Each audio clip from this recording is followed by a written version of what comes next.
Reactive die দিয়ে cotton ফাইবারকে dyeing করার সময় ডাইং মিডিয়ামে অবশ্যই সল্ট ব্যবহার করতে হবে। আমরা সবাই জানি কটন একটি সেলুলোজিক ফাইবার। কটনে সেলুলোজের পরিমাণ অ্যারাউন্ড 90%-এর মতো হয়ে থাকে। সেলুলোজের স্ট্রাকচারটাকে যদি আমরা অ্যানালাইজ করি তাহলে দেখতে পারবো যে এর মধ্যে প্রচুর পরিমাণ হাইড্রোক্সিল গ্রুপ থাকে এবং কটন ফাইবারকে আমরা ডাইং সাধারণত বেসিক মিডিয়ামে করে থাকি, যেখানে পিএইচের পরিমাণ 8-এর বেশি হয়ে থাকে। এই বেসিক মিডিয়ামে এই হাইড্রোক্সিল গ্রুপগুলো থেকে হাইড্রোজেন আয়ন অপসারিত হয়ে যায় এবং কটন ফাইবারের সারফেসটা নেগেটিভলি চার্জড হয়ে থাকে। অন দ্য আদার হ্যান্ড, যদি আমরা রিঅ্যাক্টিভ ডাইয়ের কথা চিন্তা করি, রিঅ্যাক্টিভ ডাইয়ের একটা অন্যতম বৈশিষ্ট্য হচ্ছে ইট ইজ হাইলি সলিউবল।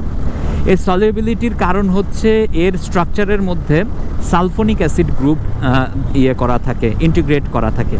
এই সালফোনিক অ্যাসিড গ্রুপ আবার হচ্ছে নেগেটিভলি চার্জড থাকে।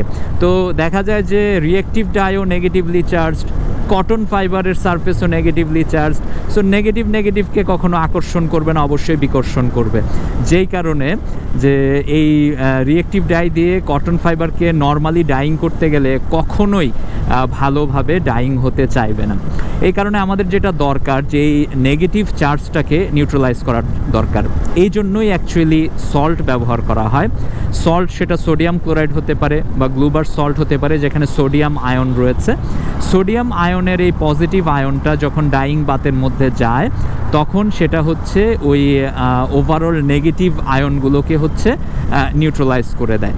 ফলে রিঅ্যাক্টিভ ডাইটা খুব ইজিলি কটন ফাইবারকে পেনেট্রেট করতে পারে এবং ডাইংটা ইভেন হয়, লেভেল ডাইং হয়।